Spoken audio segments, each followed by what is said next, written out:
Gold trusted gold buyers. మీరు తాకట్టు పెట్టిన బంగారాన్ని విడిపించి ఈ రోజు ఉన్న మార్కెట్ ధరకు కొనబడను. మొత్తం ప్లానింగ్ చేసుకున్న తర్వాత డీటెయిల్ ఇంటెలిజెన్స్ వచ్చిన తర్వాత మనకు కరెక్ట్గా హిట్ చేసాం. వాళ్ళు కూడా అడ్మిట్ చేస్తున్నారు ఇంతమంది చనిపోయారని చెప్పి. ఒక ప్లేస్లో అయితే ఏదో మస్జిద్ లోపల మహిళలు పిల్లలు అందరు చనిపోయారన్నారు.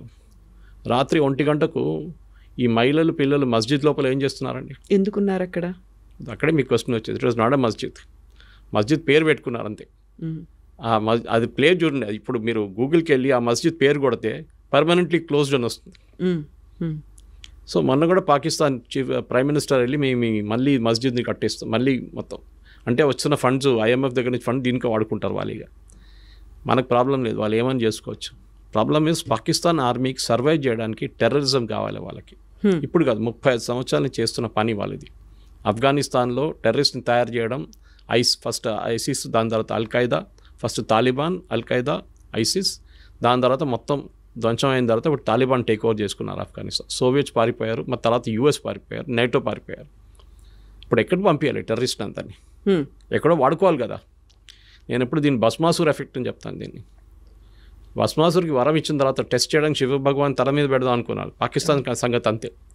ఇప్పుడు పాకిస్తాన్ తల మీద తేరికా తాలిబాన్ వచ్చి కొడుతున్నారు, అటువైపు నుంచి బలూచిస్తాన్ వాళ్ళు కొడుతున్నారు, ఇటువైపు టెర్రరిస్ట్ కూర్చున్నారు. వాళ్ళు అంటున్నారు మన ఇండియాకి పోకపోతే మేమేం చేయాలంటున్నారు. ఏం పని ఉంది మాకు ఇక్కడ అని. సో దే ఆర్ సర్వైవింగ్ దానికోసం. ఇటువంటి పాకిస్తాన్ ఆర్మీ, పాకిస్తాన్ పొలిటీషియన్స్ అందరూ వచ్చేది పంజాబ్ నుంచి, పంజాబ్ నుంచి 90%. ఒక ఎక్సెప్షన్ ఇమ్రాన్ ఖాన్ అట్లాంటి వాళ్ళు ఉండొచ్చు, కానీ మిగతా అందరూ అక్కడి నుంచి వస్తారు. వీళ్ళకి మాఫియా, వాళ్ళు అక్కడే ఎన్షూర్ చేసుకుంటారు. ఈ ఏరియా నుంచి వచ్చిన వాళ్ళే. మీరు ఎప్పుడైనా ఖైబర్ పఖ్తూన్ఖా లేకుంటే బలూచిస్తాన్ నుంచి ఒక ప్రధానమంత్రి, ఒక ఆర్మీ చీఫ్ పేరు విన్నారా? ఎప్పుడు లేదు. వీళ్ళు అక్కడి నుంచి ఉంటారు. సో వీళ్ళని మనం ఈసారి కొట్టినప్పుడు భవాల్పూర్ కొట్టాం మనం, which was a very emotional hit for them. ఎందుకంటే వాళ్ళు ఎప్పుడు అనుకోలేదు మనం కొడతామని. పాకిస్తాన్ వైపు, అది కూడా పాకిస్తాన్ పంజాబ్లో అటాక్ చేయడం అని చాలా, వాళ్ళు ఎప్పుడు వాళ్ళ డ్రీమ్స్లో కూడా కళ్ళు కూడా రాదు వాళ్ళకి. కొట్టాం మనం. అదొక సైకలాజికల్ బ్లో ఉండేవారికి. దాని తర్వాత మీకు తెలుసు రెస్ట్ ఆల్ ఈజ్ హిస్టరీ అని చెప్పేటట్లు మనం చాలా కొట్టాం. దాని తర్వాత వాళ్ళు వచ్చి మన దగ్గర మనం విరామణ చేసుకుందాం, మనం ఇప్పుడు ఒక ఒప్పందం లాగా చేసి, ఒప్పందం ఎక్కడ సైన్ చేయలేదు. We are not signed any agreement. కానీ ఇప్పటికీ ఒక స్టేల్ మేట్.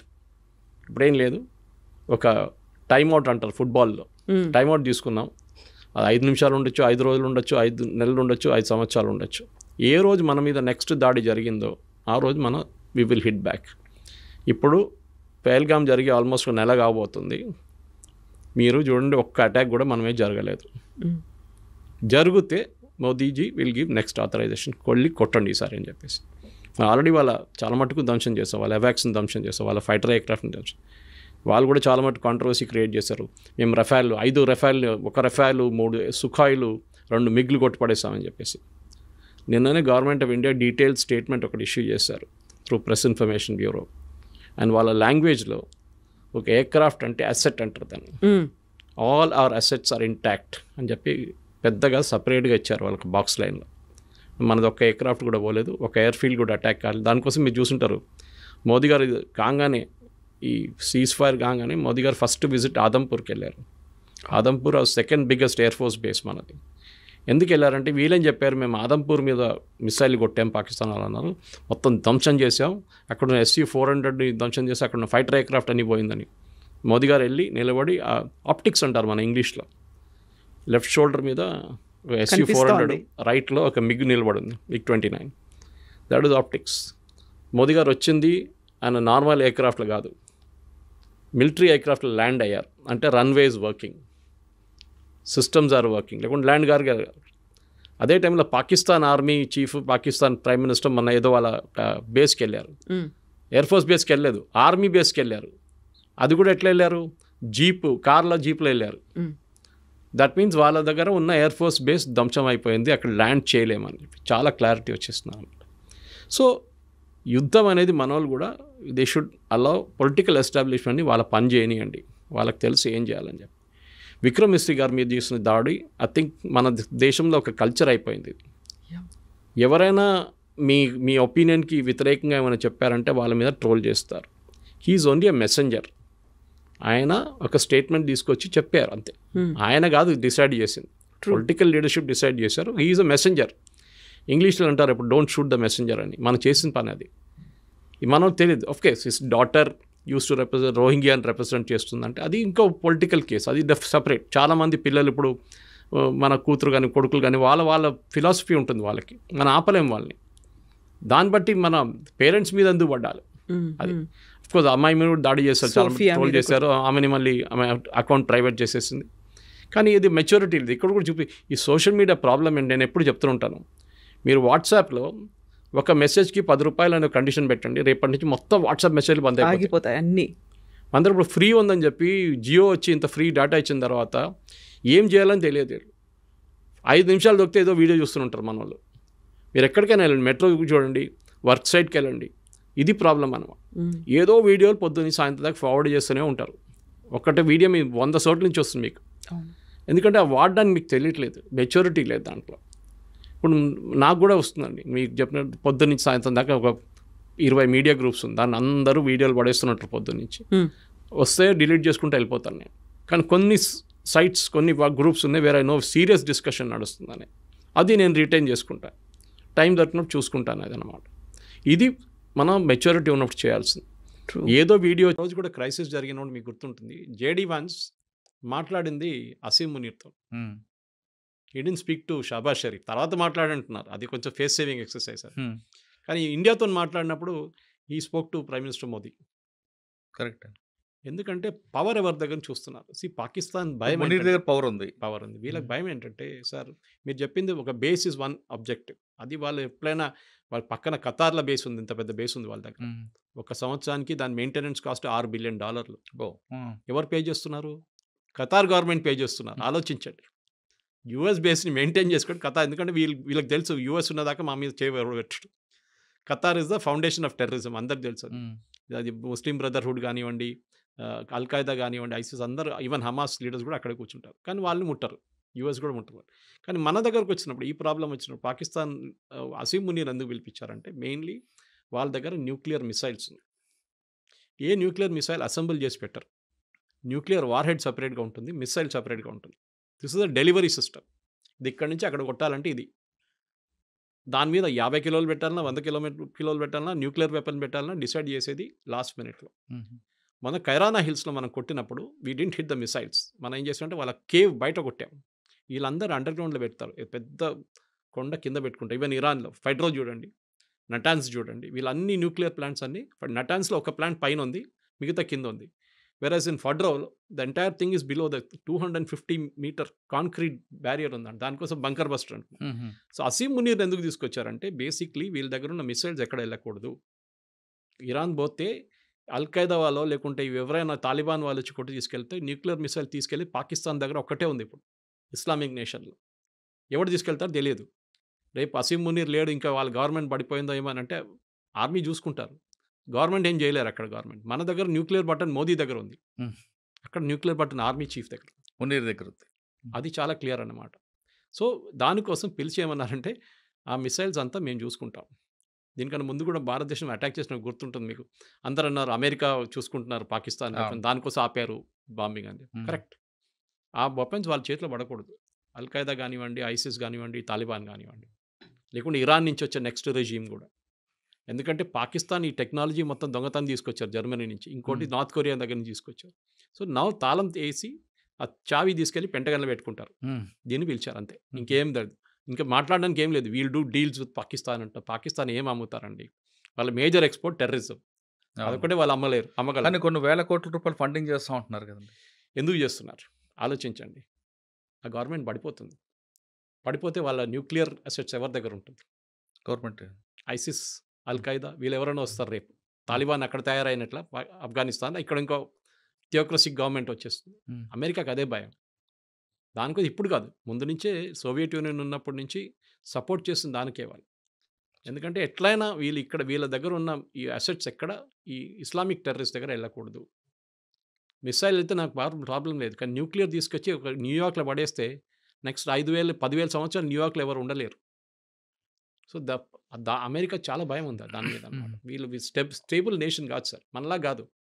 మన దగ్గర స్టేబుల్ నేషన్, మనం ఒక డెమోక్రటిక్ పార్టీ ఉంది, మన ఎలక్షన్ నడుస్తుంది, ఆర్మీ ఉన్నారు, ఎయిర్ ఫోర్స్ అంతా ప్రొఫెషనల్ సిస్టమ్. వాళ్ళ దగ్గర ప్రొఫెషనల్ కాదు. ఈ ఆర్మీ చీఫ్లు కానీ ఎయిర్ ఫోర్స్ చీఫ్ పాకిస్తాన్లో ఫస్ట్ రాగానే లండన్లో ఒక పెద్ద ఇల్లు తీసుకుంటాడు, వాళ్ళకి అమెరికా ఫండింగ్ ఎవరైనా ఇస్తారు దానికి. వాళ్ళ పిల్లల్ని ఆక్స్ఫర్డ్, కేంబ్రిడ్జ్ పంపిస్తారు, లేకుంటే MIT పంపిస్తారు. మీరు చూడండి, every Pakistani general from Yahya Khan to Pervez Musharraf to general Ziaul Haq అందరు ఇదే చేశారు. మన దగ్గర ఉన్న కశ్మీరీ పొలిటీషియన్స్ కూడా ఇదే చేస్తారు. ఒమర్ అబ్దుల్లా, ఫరూక్ అబ్దుల్లాకి లండన్లో ఇల్లు ఉన్నాయి, పెద్ద ఇల్లు ఉన్నాయి. వాళ్ళ పిల్లలంతా బయట చదువుకున్నారు. సో వాళ్ళకి టెండెన్సీ ఉంది అది. దాన్ని కంట్రోల్ చేయడం మొత్తం US చేతిలో ఉందన్నమాట. ఇప్పుడు కాదు, ముందు నుంచి. That is exactly what Trump did. కొత్తది ఏం లేదు దాంట్లో. మోదీ గారిని పిలిచారు కదా డిన్నర్కి. ఈయన లంచ్ పిలిచినంత మోదీ గారు డిన్నర్కి పిలిచి నేను రానలేపో అని చెప్పేసి వచ్చేసి ఆయన పూరి వచ్చారు. Ego problem. అరే నువ్వు వాని పిలుస్తున్నావు, నా మమ్మల్ని ఈక్వల్ చేస్తున్నావా? Is only an army chief. వాడు కావాలని చెప్పి వాడే మెడల్ వేసుకున్నాడు ఫీల్డ్ మార్షల్ అని చెప్పి. సార్ ఫైనల్గా చెప్పండి, సోనియా గాంధీ గారి స్టేట్మెంట్ మాత్రం కేవలం ఎలక్షన్ చూడాలంటే అంతే ఇంకేం లేదు. ఇప్పుడు కాదు కదా, అంటే అటు తిరిగి ఇటు తిరిగి మన దేశంలో 2 పార్టీలు విభేదాలు రావా? కొత్తదేం కాదు కదా సార్. ఇప్పుడు సోనియా గాంధీ స్టేట్మెంట్ మీద కూడా మోడీ గారు ఇంకా వేరే వాళ్ళు కామెంట్ చేస్తారు. ఇది ఒక వార్ నడుస్తుంది. ఇప్పుడు ఇన్సైడ్ వార్. మోదీ గారు కామెంట్ చేయరు. మోడీ గారు కాకపోయినా చేస్తారు. ఎవరికొరు మోదీ గారు IT టీం ఉన్నారు, వాళ్ళ అమిత్ మాల్వియా లాంటి ఉన్నారు, వాళ్ళు కామెంట్ చేస్తారు. డెఫినెట్గా కామెంట్ చేస్తారు. పొలిటికల్ వార్ అవుతుంది అక్కడ. పొలిటికల్ అని కాదు, మీరు ముస్లిం ఓట్ కోసం చేస్తున్నారు. నేను ఎప్పుడు రాసిస్తాను మీకు ఆ ట్వీట్ ఏముంటుందని. మీరు ముస్లిం ఓట్ల కోసం చేస్తున్నారు, మీరు అసలు కానీ ఇరాన్తో ఉన్న రిలేషన్షిప్లో ఇప్పుడు BJP ఒఫీషియల్గా ఏం మాట్లాడరు. బికాస్ వాళ్ళకి తెలియదు ఈ గవర్నమెంట్ ఉంటుందో పోతుందో అని. పోతే ప్రాబ్లం లేదు, ఉంటే మనకు ఆ పోర్ట్ కావాలి, చబార్ పోర్ట్. పెద్ద ప్రాబ్లం అవుతుంది మనకి. Next third is oil. మన ఇరాన్ దగ్గర నుంచి బ్యాన్ పెట్టే ముందు US బ్యాన్ పెట్టేదాకా మన ఆయిల్ వాళ్ళ దగ్గర కొంటుండే, అది కూడా రూపీ పేమెంట్లో. ఎందుకంటే మొత్తం బ్యాంకింగ్ సిస్టమ్ నుంచి బ్యాన్ చేసి పడేశారు US. సో రూపీ పేమెంట్ ఇచ్చి మనం తెచ్చుకున్నాం. దాని తర్వాత బియ్యం తీసుకున్నారు మన దగ్గర నుంచి. బియ్యం తీసుకుని మనకు క్రూడ్ ఆయిల్ ఇచ్చారు. సార్ ఇప్పుడు ఈ వార్ చూస్తుంటే కొంతకాలం ఎప్పటికైనా ఆగే కనిపిస్తుందా, లేదంటే దీనివల్ల ఇంకొంచెం ముందుకెళ్ళే అవకాశం ఉందా? అల్టిమేట్గా ఏమైనా ఫ్యూల్ రేట్ పెరిగే అవకాశం ఉంటుంది? క్రూడ్ ఆయిల్ రేట్ ఎప్పుడు పెరగదండి. ఒకటి, క్రూడ్ ఆయిల్ ఎప్పుడు రేపటి కోసం ఇవాళ కొనాం మనం. ఒక ఇయర్లీ కాంట్రాక్ట్ ఉంటుంది. ఓకే, అది మొత్తం మనకు 1 yearకి కాంట్రాక్ట్ సైన్ చేసుకుంటాం. అది ఎవరైనా ఉన్నాయి, సౌదీ అరామ్కోతోనో లేకుంటే వెనిజువేలాతోనో. ఇప్పుడు US వాళ్ళు కూడా సప్లై చేస్తున్నారు మనకి. ఇరాన్ మన దగ్గర ఐ థింక్ మనం లెస్ దాన్ అసలు కొనట్లేదు ఇరాన్ దగ్గర నుంచి, బ్యాన్ ఉన్న దానికి. ప్రాబ్లం ఎక్కడ వస్తుందంటే స్ట్రేట్ ఆఫ్ హార్మూజ్ అని ఉంది, మీరు చూసుంటారు. ఆ ఇరాన్ పక్క నుంచి, ఇరాక్ పక్క నుంచి వచ్చే ఒక స్ట్రేట్ ఆఫ్ హార్మూజ్ ఉంది, చిన్న వాటర్వే. అక్కడి నుంచి చాలా ఈ పెద్ద పెద్ద కార్గో షిప్స్, ఈ ఆయిల్ షిప్స్, కంటైనర్ షిప్స్ అక్కడి నుంచి ట్రావెల్ అవుతుంది. అది ఎక్కడైనా బ్లాక్ అయితే, అక్కడైనా బాంబ్ జరిగితే then definitely they will be an impact. కానీ మన దగ్గర స్ట్రాటజిక్ ఆయిల్ రిజర్వ్స్ అని మోదీ గారు గవర్నమెంట్ వచ్చేకన్నా ముందు మన్మోహన్ సింగ్ గవర్నమెంట్ నుంచి స్టార్ట్ చేశారు. మోదీ గవర్నమెంట్ ఆల్సో ఇంప్లిమెంట్ చేస్తుంది. స్ట్రాటజిక్ ఆయిల్ రిజర్వ్స్ ఏంటంటే మనకు ఒకటి వైజాగ్ వైపు ఒకటి, లొకేషన్ చెప్పట్లేదు గవర్నమెంట్, ఇంకోటి మ్యాంగ్లూర్ వైపు ఒకటి పెద్ద రిజర్వ్ ఉంది అండర్ గ్రౌండ్. మీరు ఆలోచించకుండా పెట్రోల్ బంక్కి వెళ్తే మన ఒక అండర్ గ్రౌండ్ రిజర్వ్ ఉంటుంది, దాంట్లో 2000-3000 లీటర్లు ఉంటుంది. ఇది 1,00,000 లీటర్లు ఉంటుంది అన్నమాట under ground tanks. Under ground tanks ఏం చేస్తారంటే ఆయిల్ రేట్ తగ్గిన టైంలో తీసుకొచ్చి దాంట్లో పడేస్తారు. ఆయిల్ రేట్ ఎంత పెరిగినా కానీ ఒక 3 నెలలు నడిచిపోతుంది మనకి. దానికి ఆ రిజర్వ్ మళ్ళీ రీఫైన్ చేసుకొని మనం యూజ్ చేసుకోవచ్చు. సో మన దగ్గర స్ట్రాటజిక్ రిజర్వ్స్ ఉంది. ఈవెన్ US మెయింటైన్ చేస్తారు. రేట్ ఎక్కువైనప్పుడు వాళ్ళు ఆయిల్ రిలీజ్ చేస్తారు మార్కెట్లో, ఉల్లిపాయలాగా అనమాట. ఉల్లిపాయలు కోల్డ్ స్టోరేజ్ ఎందుకు పెట్టుకుంటారు? ఉల్లిపాయల రేటు 100 రూపాయలు వెళ్ళగానే వాడు మొత్తం తీసి బయటపడేస్తే అది రేట్ క్రాష్ అయ్యి 50 రూపాయలకి వచ్చేస్తుంది. సేమ్ పాలసీ ఇక్కడ కూడా. ఇప్పుడు కూడా అండమాన్ దగ్గర కూడా ఇంకొక రిఫైనరీ దొరికింది, ఐడెంటిఫై చేసినట్టున్నారు కదండి. అది ప్రాస్పెక్ట్ చేస్తున్నారు. అది ఇంకా రిఫైనింగ్ స్టేజ్కి, డ్రిల్లింగ్ స్టేజ్కి రాలేదు, ఇంకా ప్రాస్పెక్టింగ్ అంటారు దాన్ని. ఈ ఆయిల్ వెల్స్ ఎట్లా ఉంటుంది సార్ అంటే, ఒక 100 వెల్ లాంగ్వేజ్ తెలిసిపోతుంది మీకు. ఇది బంగ్లా మాట్లాడే వాళ్ళకి రాదు, బంగ్లా భాష మాట్లాడతారు, వాళ్ళ లాంగ్వేజ్ భాష అంటారు దాన్ని. సో వాళ్ళని డెఫినెట్గా బంగ్లాదేశ్ వాళ్ళని ఇక్కడ ఉంచుకోకూడదు, that's no doubt in that. అది యూనియన్ గవర్నమెంట్ కూడా చాలా కట్టుబడి ఉన్నారు, దాన్ని పంపించాల్సింది. లేకుంటే మనం ఒక UK లాగా తయారైపోతాం. UKలో ఇప్పుడున్న పరిస్థితి చూడండి, it is a very very pathetic state. And as JD Vance చెప్పినప్పుడు ఒకసారి, UK will be the first Islamic country with a nuclear bomb అన్నారు. అండ్ దట్ ఈస్ జరుగుతుంది UKలో. మన దగ్గర అట్లా జరగకూడదు. ఇక్కడున్న ప్రజలకు కూడా దాని రెస్పాన్సిబిలిటీ ఉంది డెఫినెట్. సో మోదీ చాలా క్లియర్గా మాట్లాడింది అది ఇల్లీగల్ మైగ్రెంట్స్ గురించి మాట్లాడారు తప్ప ఇమ్మిగ్రేటర్ ఎవరైతే ఉన్నారో, లీగల్గా ఇమ్మిగ్రేట్ అయ్యి వచ్చిన వాళ్ళు ఉన్నారో వాళ్ళ గురించి కాదు, ఇక్కడ ఉన్నటువంటి మైనారిటీల గురించి కాదు. బట్ ఆ డెమోగ్రఫిక్ చేంజెస్ గురించి మాట్లాడకుండా ఆ నాణం మీదనో లేకుంటే ఆ స్టాంప్ మీదనో ఉన్నటువంటి భరతమాత, వరదముద్ర చేతిలో ఉన్నటువంటి భరతమాత చేతిలో ఒక ట్రై కలర్ని కాకుండా కాషాయ ధ్వజాన్ని ఎందుకు పెట్టారు? ఎట్ ద సేమ్ టైం 1963లో పరేడ్లో పాల్గొన్నటువంటి కరసేవకులో లేకుంటే RSS స్వయం సేవకులను మాత్రమే పెట్టినప్పుడు అప్పుడు ఎందుకు అని కాషాయ ధ్వజం మాత్రమే ఉంది? తిరంగా ఒక్కొక్క రిలీజియన్కి ఒక్కొక్క జెండా ఉంటుందండి, ఒక్కొక్క ఆర్గనైజేషన్కి ఒక జెండా ఉంటుంది. ఇండియన్ యూనియన్ ముస్లిం లీగ్ ఒక జెండా ఉంటుంది. ఇక్కడున్న ఇస్లామిక్ ఆర్గనైజేషన్ ఒక మస్జిద్ మీద మీకు ఒక జెండా కనిపిస్తుంది. ఒక్కొక్క స్వామిలు మట్టుల వాళ్ళ దగ్గర వాళ్ళ జెండాలు ఉంటుంది. కొన్ని దాంట్లో సూర్య కనిపిస్తుంది, కొన్ని దాంట్లో ఆంజనేయుడు కనిపిస్తారు. అన్నిటికీ ఒక ధ్వజం ఉంటుంది, ఉండదా? మహాభారత వార్ స్టార్ట్ అయినప్పుడు అర్జున ఆంజనేయుడు ఉన్నాడు ధ్వజం. చెప్పండి, మహాభారతానికి రామాయణంకి కనెక్షన్ ఏముందండి? ఇప్పుడు ఆంజనేయ కమ్స్ ఫ్రమ్ రామాయణం, ఇది మహాభారతం. కనెక్షన్ ఎక్కడి నుంచి వచ్చిందండి? ఇది పెద్ద డిబేట్. నేను ఒకసారి ఒక రిలీజియస్ స్కాలర్ దగ్గర అని ఆయన చాలా ఎక్స్ప్లెనేషన్ ఇచ్చాడు. కానీ సింబలిజం అని ఉంటుంది మన దగ్గర. Symbolism important. అది హనుమంతుడు ఎట్లా వచ్చిందో ధ్వజం మీద, అది డిఫరెంట్ కాంటెక్స్ట్. కానీ సింబలిజం ఉంది అక్కడ కూడా, అదే ధ్వజం కదా, కలర్. సో ఆర్ఎస్ఎస్ భారత మాత అని వాళ్ళ ఒక కాన్సెప్ట్ ఉంది ఒకటి. అది మీరు జ్యోతి ప్రజ్వలన చేస్తున్నప్పుడు కూడా ఆర్ఎస్ఎస్ ఏ ఫంక్షన్ అయినా కానీ ఆ టైంలో కూడా భారత మాత అదే ఉంటుంది. ఇది పెద్ద కాంట్రవర్సీ కేరళలో జరిగింది మొన్న ఒక 2 నెలల ముందు. అక్కడ ఉన్న గవర్నర్ రాజశేఖర్ ఆయన ఫంక్షన్లో రాజ్భవన్లో భారత్ మాతది పెట్టి చేస్తే కేరళ మినిస్టర్స్ దిగి వెళ్ళిపోయారు వాళ్ళు. అంటే వాళ్ళకి స్టాలిన్ ఫోటో పెడితే, మావో ఫోటో పెడితే, లెనిన్ ఫోటో పెడితే ప్రాబ్లం లేదు, కానీ భారతమాత ఫోటో పెట్టకూడదు. ఓకే, మీరు అడిగిన ప్రశ్నకి ఈ జెండా ఏముందంటే అది వాళ్ళ సింబల్, వాళ్ళ ఆర్గనైజేషన్ కల్చరల్ సింబల్ అది. దాన్ని మార్చి మళ్ళీ మీరు ట్రై కలర్ పెట్టమంటే రేపు అదే అడుగుతారు, వీళ్ళకి ఎంత అథారిటీ ఇచ్చారు ట్రై కలర్ పట్టుకోవడానికి? ట్రై కలర్ మన నేషనల్ ఫ్లాగ్ కదా, ఆర్ఎస్ఎస్ వాళ్ళకి ఎట్లా ఇస్తారని అది ఇంకా ఉల్టా డైలాగ్ ఉంటుంది అప్పుడు. ఇన్ఫ్యాక్ట్ 91 మీకు తెలుసు, మన ఇంట్లో కూడా మన జెండా పెట్టుకోలేని పరిస్థితి ఉన్నది, except for August 15th and January 26th and October 2nd. మిగతా ఏ రోజులో మీరు ఇంట్లో జెండా పెట్టుకోకూడదు, మీ కంపెనీలో కూడా జెండాలు ఎగిరియకూడదు. కానీ నవీన్ జిందల్ కేసులో సుప్రీంకోర్టు ఇచ్చిన జడ్జ్మెంట్ తర్వాతనే జెండా మనం యూజ్ చేసుకోవచ్చు, కామన్ పర్సన్ కూడా అని చెప్పేసి. అది కాకుండా ఇప్పుడు ఆర్ఎస్ఎస్ వాళ్ళది వాళ్ళ కల్చర్, అది వాళ్ళ కాయిన్ వాళ్ళ మీద రిలీజ్ చేస్తున్నారు, కాంగ్రెస్ వాళ్ళ మీద కాదు కదా. ఇప్పుడు చెప్పండి, ఇప్పుడు కాంగ్రెస్ వాళ్ళు వాళ్ళకి రేపు కాయిన్ రిలీజ్ చేస్తారు. ఎన్ని సంవత్సరాలు ఐనీబీఎస్ఎన్ సెటప్ చేసినప్పుడు, ఏఓ హ్యూమ్ సెటప్ చేసినప్పటి నుంచి కాయిన్ సెటప్ చేసి రిలీజ్ చేస్తారు. అప్పుడు దాంట్లో నేషనల్ ట్రై కలర్ పెడతారండి, కాంగ్రెస్ జెండాని పెడతాం, చర్కా వాళ్ళ జెండాని పెడతాం కదా ఆ టైంలో. ఎందుకు? వాళ్ళ జెండా ఉండే ఆ టైంలో అది. సో మీరు కంపల్సరీగా భారత్ మాత కూడా జెండా పెట్టుకోవాలంటే సింబలిజం కనుక పెట్టుకోవచ్చు రేపు. కానీ వాళ్ళ కాషాయ జెండా అనేది ఒక హిందూ సైన్, హిందూ ఐకాన్. అది ఆర్ఎస్ఎస్ వాళ్ళు దాన్ని యూజ్ చేస్తారు. వాళ్ళ దాంట్లో జెండా చాలా ఇంపార్టెంట్ వాళ్ళ సెరమనీలో. అది శాఖ ఉండొచ్చు, బయటకు ఉండొచ్చు, ఏమైనా ఉండొచ్చు, దాన్నింటిలో జెండా వాళ్ళది ఒక సింబల్ లాగా ఉంటుంది, ముందే ఉంటుంది అది ఎప్పుడైనా. గురు పూర్ణిమ రోజు కూడా ఉంటుంది అది, చాలా ఇంపార్టెంట్. సో ఆ జెండాని యూజ్ చేసాం కాయిన్లు అంటే ఇట్స్ కరెక్ట్. అక్కడ మనం రీప్లేస్ ఏం చేయమంటారు? కమ్యూనిస్ట్ వాళ్ళు జెండా పట్టుకుంటారా? కాదు కదా, వీ కెనాట్ డూ దట్. రేపు కమ్యూనిస్ట్ వాళ్ళది 100 years అని చెప్పి ఒక పెట్టుకుందాం ఫర్ ఎగ్జాంపుల్. అక్కడ మీరు దాని బదులు నేషనల్ ఫ్లాగ్ పెట్టుకుంటే కమ్యూనిస్ట్ వాళ్ళు అగ్రీ చేస్తారు? కాదు, వాళ్ళ రెడ్ జెండా ఒకటి ఉండాలంటారు వాళ్ళు. అదే కదా వాళ్ళది, లాల్ జెండా. 1991 జిందాల్ కేసుకి సంబంధించి అప్పుడు వాళ్ళ ఓన్ ఫ్లాగ్ పెట్టుకోకూడదు అన్నప్పుడు మాత్రమే తిరంగా అనేది వచ్చింది. తిరంగాని కూడా ఆర్ఎస్ఎస్ అప్పటిదాకా యూజ్ చేయలేదు. బట్ ఇక్కడే ఒక కాంట్రాస్ట్ స్టేట్మెంట్ అనేది కూడా కనిపిస్తుంది. దే పార్టిసిపేటెడ్ ఇన్ ఫ్రీడమ్ స్ట్రగుల్లో పార్టిసిపేట్ చేసినటువంటి ఆర్ఎస్ఎస్ ఎందుకని తిరంగాని 1991 వరకు పెట్టుకోలేదు? ఇప్పుడు వాళ్ళు నిజంగా రెస్పెక్ట్ అనేది ఉంది, వాళ్ళ ఆ ఉద్యమంలో పార్టిసిపేట్ చేశారు, స్వాతంత్ర సంగ్రామంలో ఉన్నారు అనుకున్నప్పుడు రెస్పెక్ట్ అనేది ఎందుకు ఇవ్వలేదు అనేది? ఆర్ఎస్ఎస్ వాళ్ళ పాయింట్ ఆఫ్ వ్యూ, ఆర్ఎస్ఎస్ వాళ్ళు మాట్లాడాలండి. I cannot speak for them, not official representative like Sunil Ambedkar లేకుంటే మిగతా ఎవరో, కానీ నేను మాట్లాడలేను. కానీ నా ఒక పర్స్పెక్టివ్, నాకు తెలిసిన మటుకు వాళ్ళు ఆ 1991 దాకా ఒక రెస్ట్రిక్షన్ ఉండే, ఎవరైనా కానివ్వండి we cannot file a flag. సరే మీరు అడగవచ్చు August 15th ఎందుకు ఫ్లై చేయట్లేదు అని చెప్పి. So good point of view. మన ఓవైసీ దగ్గర అడగలేదు మీరు ఈ ప్రశ్న? ఓవైసీ మీరు ఎప్పుడైనా నేషనల్ ఫ్లాగ్ ఇప్పుడు స్టార్ట్ చేశాడు 2 సంవత్సరాల ముందు. దానికన్నా ముందు సుల్తాన్ సలావుద్దీన్ ఓవైసీ ఉన్నప్పుడు, అప్పుడు ఆయన ఫాదర్ ఉన్నప్పుడు, కానీ ఇప్పుడు అసదుద్దీన్ ఓవైసీ ఉన్నప్పుడు వీళ్ళు ఎప్పుడైనా తిరంగా ఎప్పుడైనా చూసారా ఫ్లై చేస్తున్నది? చేయరు వాళ్ళు. That is there logic. వాళ్ళ లాజిక్ అలాగుంటుంది, వాళ్ళ రిలీజియస్ ఫ్లాగ్ వాళ్ళకు ఉంటుంది, ఎవరు అడగట్లేదు.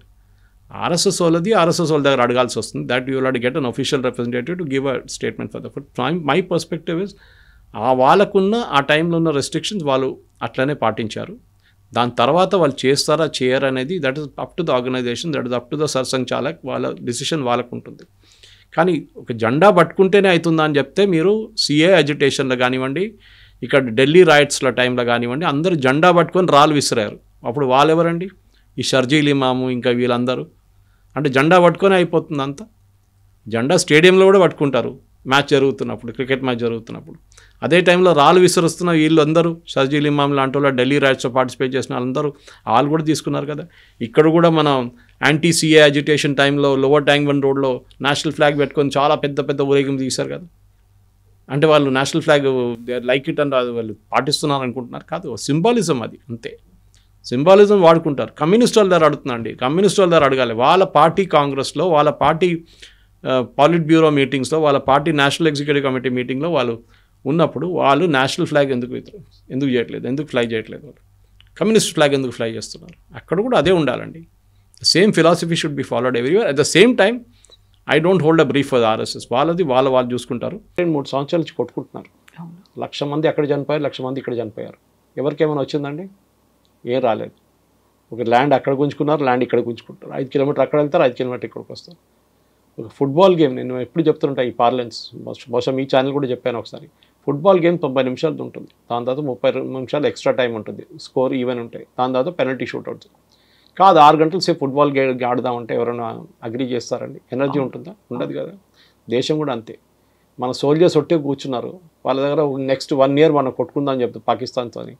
వాళ్ళు చనిపోతే వాళ్ళ ఫ్యామిలీకి పోతుంది, మీకేం పోదు అని చెప్పాలి. మన చాలామందికి చెప్తారు కదా, యుద్ధం అంటే పాకిస్తాన్ వెళ్ళి కొట్టేసేయండి. మోదీ గారు ఎందుకు ఆపారు? మోదీ గారు ప్రైమరీ ఆబ్జెక్టివ్ ఏముంది? టెర్రరిస్ట్ క్యాంప్ కొట్టడం. చేశారు. దాన్ని కూడా రాహుల్ గాంధీ పిల్లలు పెట్టారు. జయశంకర్ గారు ఇచ్చిన స్టేట్మెంట్ ట్విస్ట్ చేసి before the start of the operation అని చెప్పారు జయశంకర్ గారు. Not before start of the operation we inform Pakistan. అది స్టాండర్డ్. మనం సైన్ చేసిన అగ్రిమెంట్ నిన్న బయటకు వచ్చింది ఒకటి 94లో.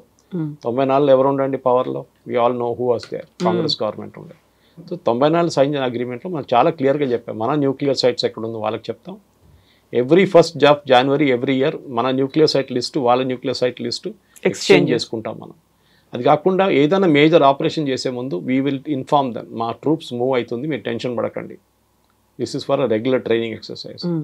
ఈవెన్ ఇజ్రాయెల్ కూడా ఫస్ట్ టైం బాంబింగ్ జరిగినప్పుడు కూడా గాజా మీద కానివ్వండి, హూతీల మీద కానివ్వండి, ఈవెన్ రెస్పాండింగ్ టు లెబనన్, వాళ్ళు ఫోన్ పికప్ చేసి 5-6 దేశాలకు చెప్తారు. మెయిన్గా యుఎస్, యూరోప్లో యూకే, జర్మనీ, ఫ్రాన్స్, అట్లాంటి 5-6 నేషన్. యూఎన్లో ఎవరు ఉంటే యూఎన్ కూడా చెప్పిస్తారు. మనం కూడా అదే చేసాం. The moment the war started, the moment the action started, 7th రోజు డీజీఎంఓ ఆయన ప్రెస్ కాన్ఫరెన్స్ చెప్పారు, మన వాళ్ళు అది వినలేదు. ఈ పవన్ ఖేరా కానీ, జయరామ్ రమేష్ కానీ, రాహుల్ గాంధీకి తెలియదు. DGMO sir, I tried reaching out to my Pakistani counterpart but he refuse to take the call. So నేను చెప్పాను, ఆల్రెడీ మీ బేసెస్ ఇట్లా టెర్రరిస్ట్ బేస్ మీద అటాక్ చేశాము అని చెప్పంగానే okay we will respond with more force అని చెప్పి ఫోన్ పెట్టేశారంట. That's a hotline actually. Dial చేయక్కర్లేదు, ఫోన్ పికప్ చేస్తే ఆ ఇంట్లో రింగ్ అవుతుంది అది అట్లా. సో ఆ రెస్పాన్స్ అక్కడ ఆగిపోయింది, దాంతో ఫినిష్. కానీ మళ్ళీ పాకిస్తాన్ వచ్చారు బయటికి, మళ్ళీ వచ్చి మన మీద దాడి చేసాం, మనం రిటర్న్ దాడి చేశాం. సో మోదీ గారు ఎందుకు ఆపారు? మోదీ గారు ట్రంప్ మాట వినంగానే పడిపోతారు అట్లేం లేదు. మన సెల్ఫిష్ ఇంట్రెస్ట్ ఉంటుంది. ట్రంప్తో చేసిన డీల్ మనకు తెలియదు, బహుశా మోదీ ఇండికేట్ చేశారు అది. అంటే నెక్స్ట్ టెర్రరిస్ట్ అటాక్ చేస్తే they given us a free hand. Pakistan వైపు నుంచి ఆ పెహల్గామ్ లాగా, ఉరీ లాగా, లేకుంటే పుల్వామా లాగా ఏదైనా మేజర్ అటాక్ జరిగితే భారతదేశం ఏం కావాలంటే చేసుకోవచ్చు అని చెప్పి that is the assurance which US has given. Obviously అది చాలా మటుకు జయశంకర్ గారు కానీ, ప్రధానమంత్రి గారు కానీ, రాజ్నాథ్ సింగ్ గారు కూడా, అమిత్ షా గారు చాలా క్లియర్గా చెప్పారు, నెక్స్ట్ అటాక్ దిస్. ఇప్పుడు పాజ్ బటన్ వస్తామని, స్టాప్ బటన్ వస్తలేదు, it's on pause. So Trump చెప్పిన దానికి మోడీ గారు పడడానికి ఏం లేదండి. Trump is a transactional man, మనం అర్థం చేసుకోవాలి. రియల్ ఎస్టేట్ నుంచి వచ్చింది ఆయన, ఆయనకి పబ్లిసిటీ కావాలి, ఆయనకు డెస్పరేట్గా ఒక నోబెల్ పీస్ ప్రైజ్ కావాలి. వీళ్ళిద్దరిని కల్పిస్తే నేను మళ్ళీ యుక్రెయిన్ రష్యాని కూడా చేసేస్తే నాకు ఒక నోబెల్ పీస్ ప్రైజ్ ఇస్తాను. క్లింటన్కి ఇచ్చారు ఒకసారి, ప్యాలెస్టైన్ ఇజ్రాయెల్ కాన్ఫ్లిక్ట్కి డీల్ చేసి యాసిర్ అరాఫాత్, ఇత్సాక్ రబీన్ కూడా ఇచ్చారు, నాకు కూడా కావాలని చెప్పేసి. ఆయన చేసిన స్టేట్మెంట్ ఆయన కంట్రీలోనే సీరియస్గా తీసుకోరు. మనం చూస్తుంటాయి, నిన్న యాపిల్ ఐఫోన్ గురించి ఒక ట్వీట్ పెట్టారు. అంటే నేను 25% డ్యూటీ పెడతానండి. ఎవరికి పోతుందండి? ఎవరు కడతారు ఎక్స్ట్రా 25%? కొంటున్నా యుఎస్ గవర్నమెంట్ కాదు, ఎవరు కొంటారో వాళ్ళు కడతారు. యుఎస్లో తయారు చేయాలంటే దానికన్నా ఎక్స్పెన్సివ్ అయిపోతుంది, డబుల్ ద రేట్ అయిపోతుంది ఫోన్ది.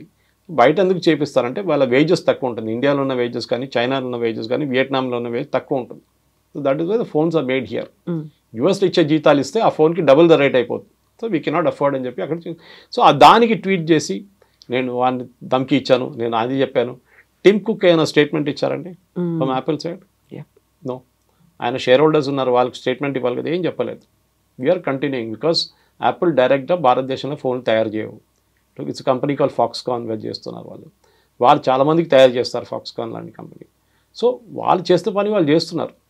కానీ ట్రంప్ ధమ్కి ఇచ్చాడు మోదీ గారికి క్వాట్ అయిపోరు. అట్లా మనిషి కాదండి మనం. We are not Manmohan Singh. Pokhran blast చేయడానికి ట్రై అయినప్పుడు తెలిసినప్పుడు నరసింహరావు గవర్నమెంట్ కానీ మన్మోహన్ సింగ్ గవర్నమెంట్ కానీ ప్లాన్ చేసినప్పుడు తెలిసిపోయింది యూఎస్కి. ఆలోచించండి, క్యాబినెట్లో డిస్కస్ చేయగానే వాళ్ళకి తెలిసిపోయింది that India is going to conduct nuclear test, under ground nuclear test. ఆపేశారు, ప్రెషర్ పెట్టేశారు. అదే టైంలో వాజ్పేయి గారు గవర్నమెంట్ వచ్చినప్పుడు చూడండి ఏం చేశారు. Kalonji was there, George Fernandes was there.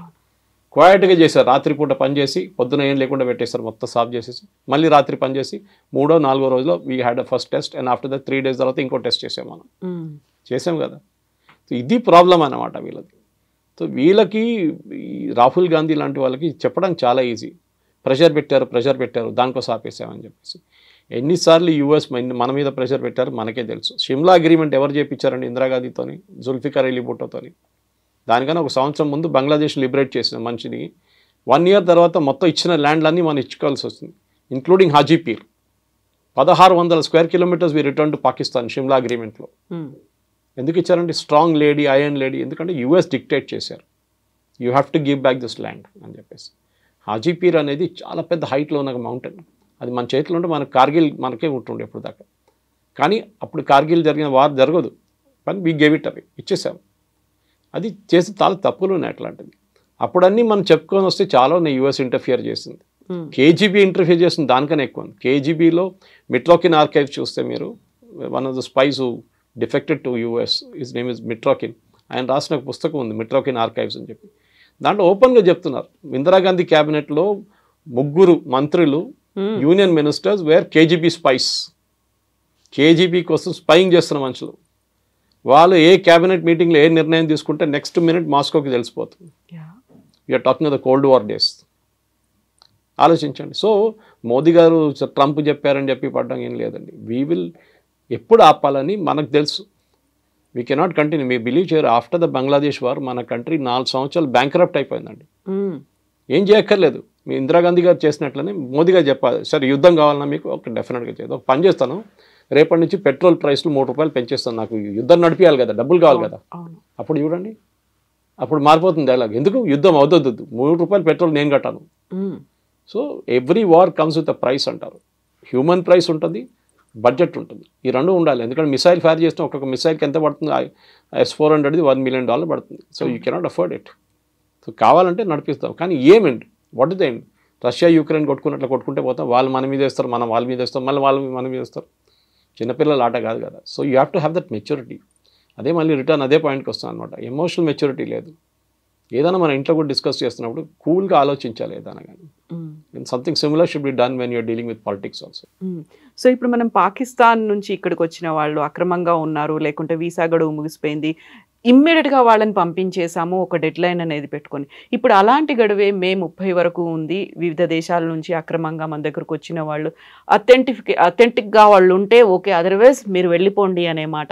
ఇప్పుడు ఇక్కడ ఒక రకమైనటువంటి కాన్ఫ్లిక్ట్ ఏమైనా కనిపిస్తుందా? వివిధ దేశాల నుంచి వచ్చారు, అందులో చాలా వరకు రోహింగ్యాలు వీళ్ళంతా ఉన్నారు, అందులో వాళ్ళ మీద సర్జికల్ స్ట్రైక్ చేయాలి అనేటువంటి ఒక మాట కూడా గతంలో వినిపించింది. సో ఇక్కడ ఇంటర్నల్గా ఇంతమంది ఉన్నారు అనుకున్నప్పుడు డీల్ చేయాల్సింది ఎలా అంటారు? స్ట్రాటజీ ఎలా ఉండాలంటారు? మా యూఎస్ ఏం చేస్తున్నారండి, ఇల్లీగల్ వీసా పంపించేస్తున్నారు కదా అందరినీ. అలాంటిది మనం ఇప్పటిదాకా చేయలేదు కదా. చేయలేదు, అది ప్రాబ్లం అనేది. మన 140 కోట్ల మంది పాపులేషన్ ఉన్న దాంట్లో సుప్రీంకోర్టు మనం చెప్పారు, మనం ధర్మశాల కాదు ఇది. ఇదే రోహింగ్యాలు పాకిస్తాన్కి ఎందుకు వెళ్ళలేదండి? ఇదే రోహింగ్యాలు ఆఫ్ఘనిస్తాన్కి ఎందుకు వెళ్ళలేదండి? ముస్లిమ్స్ కదా వాళ్ళందరూ. సౌదీ అరేబియా తీసుకోవాలి ఉండే వాళ్ళని, యూఏఈ తీసుకోవాలండే, ఓపెన్ ఆర్మ్స్ ప్లీజ్ కమ్. ఖతార్లో వీళ్ళు టెర్రరిస్ట్ లీడర్స్ అందరూ అక్కడే కూర్చుంటారు. ముస్లిం బ్రదర్హుడ్ కానీ, ఐసిస్ కానీ, అల్ఖైదా కానీ, హమాస్ వీళ్ళందరూ ఖతార్ తీసుకోవాలి ఉండే. బహరీన్ తీసుకో, ఓపెన్గా యాక్సెప్ట్ చేయాలి, రండి మీరు రోహింగ్యా ముస్లిం, మాదే ముస్లిమ్స్, యూఆర్ సేమ్. వాళ్ళు తీసుకోకుండా భారతదేశంలో వచ్చి కూర్చున్నారు ఎందుకండి? నాకు అర్థం కాదు. అండ్ పంపిస్తే వీళ్ళేమో కాలిన్ గన్జాల్స్ లాంటి వాళ్ళు సుప్రీంకోర్టుకి వెళ్ళి బోట్లో తీసుకెళ్ళి, అండమాన్లో తీసుకెళ్ళి థాయిలాండ్ దగ్గర పడేశారు, మయన్మార్ దగ్గర పడేశారు అంటున్నారు. మన దేశంలో ఇల్లీగల్గా వచ్చారు, మీరు లీగల్గా రాలేదు. యుఎన్హెచ్సిఆర్ కార్డ్స్ ఇచ్చారు, united nation human right commission, కానీ we are not a signatory to that commission. మేము యాక్సెప్ట్ చేయం. వారు యాక్చువల్లీ ఇదే సుప్రీంకోర్టు 2 నెలల ముందు రోహింగ్యా పిల్లలకి అడ్మిషన్ ఫ్రీగా ఇవ్వాలని చెప్పి ఢిల్లీ స్కూల్స్కి ఆర్డర్ ఇచ్చారు. మన పిల్లలకి లేదు, ఇండియన్ పిల్లలకి ఆట వాళ్ళు అసలు పట్టించుకోరు, రోహింగ్యా పిల్లలకి అడ్మిషన్ ఇవ్వాలని చెప్పి సుప్రీంకోర్టు. కానీ వాళ్ళ మాట తీర్పు అంతా మారిపోయింది ఎక్కడ, ఈ కాన్ఫ్లిక్ట్ మొదలైన తర్వాత. మన తమిళనాడు మన శ్రీలంక నుంచి ఒక శ్రీలంకని వచ్చింది, మనం పట్టుకొని జైలు వేసేస్తుండే ముందే. ఫస్ట్ ఇల్లీగల్గా ఎల్టీటీ మెంబర్ ఉండే, మళ్ళీ మన పిఎంఎల్ఏ అంత పిఎంఎల్ఏ కాదు, వాజ్ అండర్ నథింగ్ ఎన్ఎస్ఏ, ఈ was arrested and put in jail in Tamil Nadu. Jail వేశారు, 10 సంవత్సరాలు జైల్లో ఉన్నాడు. ఇప్పుడు బయటకు వచ్చేమంటున్నా అంటే నన్ను అక్కడ పంపేయకండి, నేను ఇండియాలో ఉండిపోతా అంటున్నాను. Supreme court sir nothing doing, next బోట్లో తీసి నెక్స్ట్ ట్రిపుల్ చేసి నెక్స్ట్ ఫ్లైట్లో తీసి పంపించేసాను ఇక్కడ.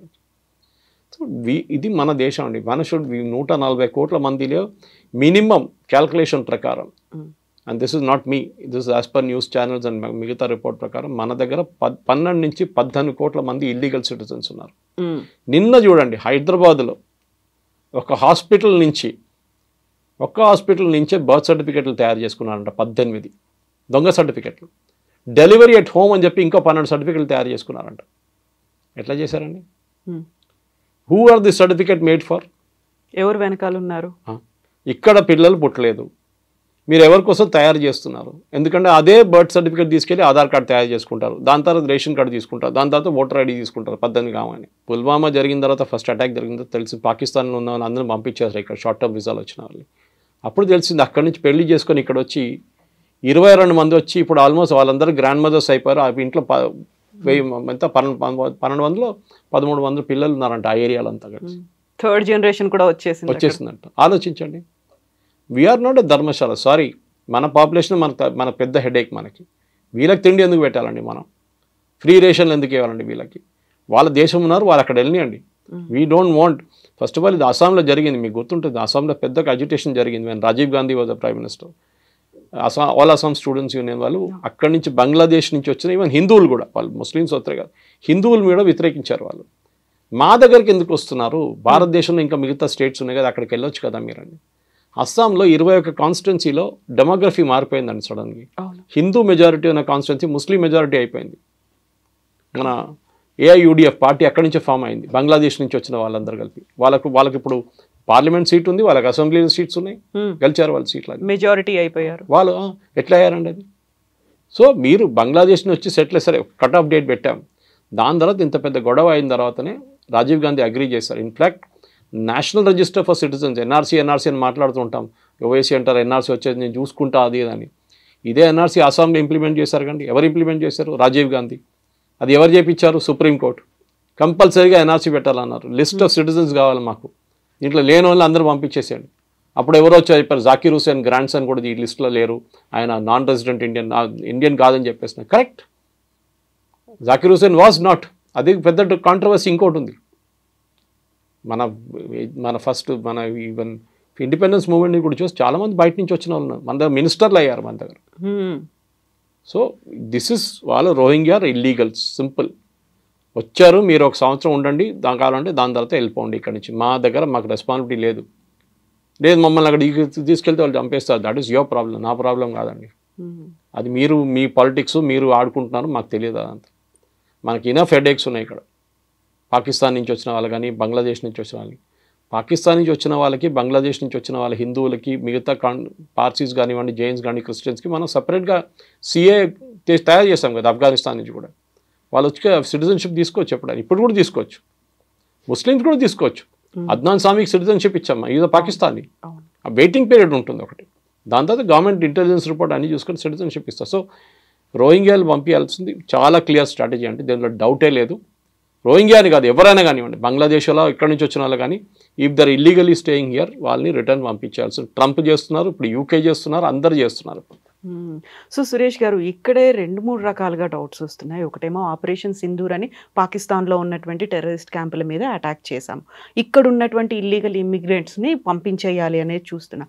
బట్ ఇక్కడే మన దేశం వాళ్ళే అయినప్పటికీ కూడా వాళ్ళని నక్సల్స్, మావోయిస్టులు అని పేరు చెప్పి ఆపరేషన్ కగార్ పేరుతో వాళ్ళని ఎందుకు మట్టు పెడుతున్నాము? వాళ్ళు మన వాళ్లే కదా, మన దేశస్తులే కదా, అయినప్పటికీ వాళ్ళని చంపాల్సినటువంటి అవసరం ఏముంది? వాళ్ళని కూడా తీవ్రవాదుల్లాగా ఎందుకు ట్రీట్ చేస్తున్నారు? మన దేశం వాళ్ళే అనేటువంటి కామెంట్ ఉంది. ఆల్మేటి మాధవ్ రెడ్డి గారిని ఎవరు చంపారండి? శ్రీపతిరావు గారిని ఎవరు చంపారండి? Complete Madhya Pradesh leadership, Congress leadership 45 మందిని ఎవరు చంపారండి? 64 సిఆర్పిఎఫ్ సోల్జర్స్ని ఎవరు చంపారండి? అప్పుడు చంపినప్పుడు ఈ క్వశ్చన్లు ఎవరు అడగలేదండి, ఆ ప్రశ్నలు ఎవరు అడగలేదు ఆ టైంలో. వాళ్ళు చంపినప్పుడు ప్రాబ్లం లేదు. నక్సలైట్స్ క్లాస్ ఎనిమీ కానీ బూర్జువా అని చెప్పి, ఓకే, పోలీస్ ఇన్ఫార్మర్ అని చెప్పి చంపేస్తున్నప్పుడు ఎవరికి ఏం ప్రాబ్లం లేదు. ఈ వరవర్రావు గారు ఇప్పుడు లేరని అనుకోండి, ఇప్పుడు ఉన్న హర్గోపాల్ వీళ్ళందరూ హ్యూమన్ రైట్స్ వాళ్ళందరూ ఎప్పుడు వస్తారు? నక్సలైట్ బ్యాక్ ఫుట్లో ఉన్నప్పుడు వస్తారు. నక్సలైట్ చంపిన పోలీసు వాళ్ళు చంపినప్పుడు వీళ్ళు ఒక్కరు కనిపించలేదు. వ్యాస్ గారు కానివ్వండి, ఎవరైనా ఉమేష్ చంద్ర ఎవరైనా వీళ్ళందరూ చంపినప్పుడు ఎందుకు మాట్లాడలేదండి? వీళ్ళందరూ మీరు చేసింది అది, మీరు చేసే పనికి మీకు you have to get the punishment, simple. అది మహాభారత్లో కూడా చెప్పారు. అది మీ కర్మ, అది మీరు ఎందుకు చేశారు? మీరు ఒక టైంలో చారు మజుందార్ నుంచి కాను సానియాల్ వీళ్ళందరూ కలిసి నక్సల్ బారీ మూమెంట్ అండ్ నక్సలైట్ మూమెంట్ తయారు చేసి సిపిఎం నుంచి మొదలయ్యారు వాళ్ళు. Then they became split and CPI MLI. ఇప్పుడు కూడా సిపిఐ ఎంఎల్కి 8-10 సీట్లు ఉన్నాయి బీహార్లో. సో ఆ మూమెంట్లో క్లాస్ యాక్షన్ అనే ఒక రొమాంటిసిజం ఉండే ఆ టైంలో. నక్సలిజం అంటే అన్నలు వచ్చారు. I grew up in Osmania university. నాకు చదువు ఉస్మాన్ మోడల్ స్కూల్ చదివాను నేను. ఆ టైంలో పీడిఎస్యు, ఆర్ఎస్యు వీళ్ళందరూ ఉన్నారు ఆ టైంలో. అక్కడ రిక్రూట్మెంట్ గ్రౌండ్.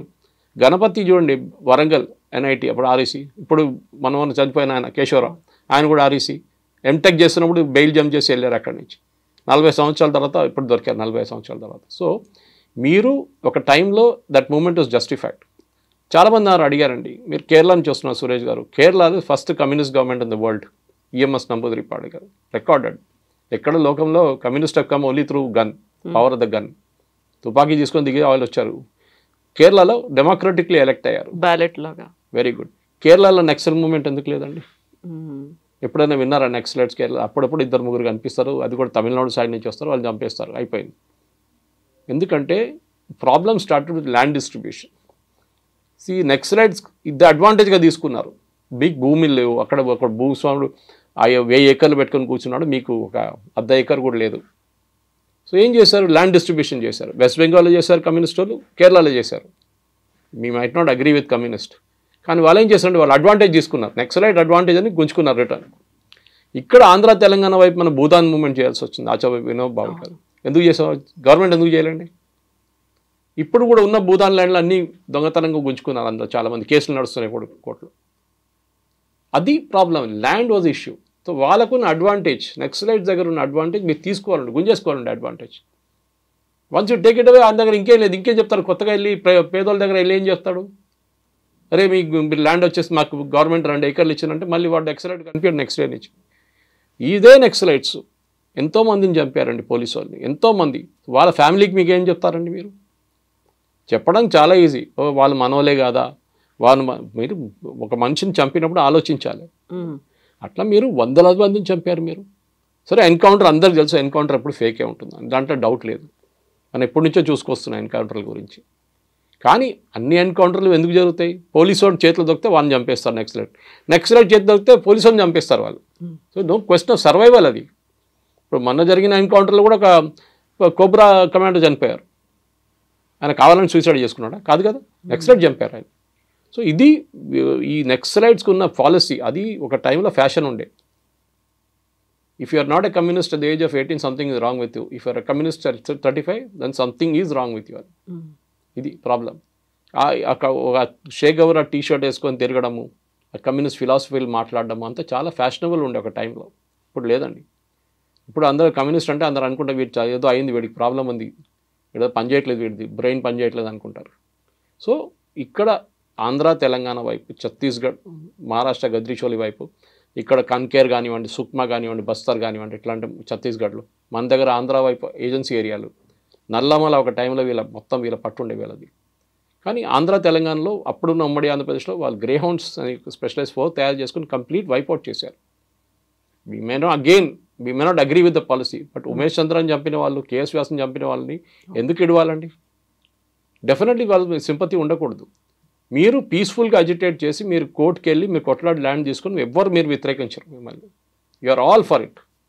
కానీ మీరు క్లాస్ అని మీకు చెప్పి బూర్జువా అని చెప్పి బ్రెయిన్ వాష్ చేసి మనుషుల్ని అడవిలో పెట్టుకొని అడవిలో డెవలప్మెంట్. నేను మొన్న ఫోటో చూసానండి, మొన్న వీడియో చూశాను. స్వాతంత్రం తర్వాత ఫస్ట్ టైం కన్కర్ ఏరియాలో ఒక బస్సు వచ్చిందంట, ఆర్టీసీ బస్సు. ఆలోచించండి, 45లో మనకు స్వాతంత్రం వచ్చింది, ఇప్పుడు 2025లో ఉన్నాం మనం. ఇప్పుడు ఒక బస్సు వచ్చిందంట. అంటే దే డోంట్ వాంట్ డెవలప్మెంట్. అక్కడ వాళ్ళకి డెవలప్మెంట్ వద్దంటున్నారు. ఇప్పుడు హాస్పిటల్ కడుతున్నారు, స్కూల్ కడుతున్నారు. ఎందుకంటే ఇది వచ్చేస్తే నక్సలైట్ ఎవరు సపోర్ట్ చేయరు.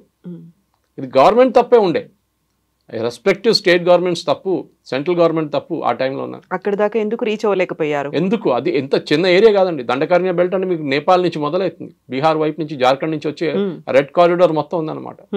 సో డెఫినెట్గా మీరు if you taken that advantage away which communist వాళ్ళు చేసినట్లనే కేరళలో, వెస్ట్ బెంగాల్లో ల్యాండ్ రిఫార్మ్స్ చేసుకున్నారు.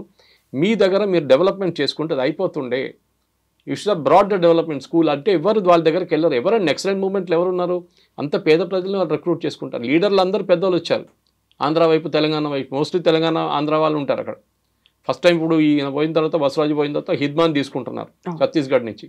దట్ ఆల్సో నాట్ అనౌన్స్, ఎందుకంటే పోలీసు వాళ్ళు మళ్ళీ వాళ్ళంటే పడతారు ఇప్పుడు.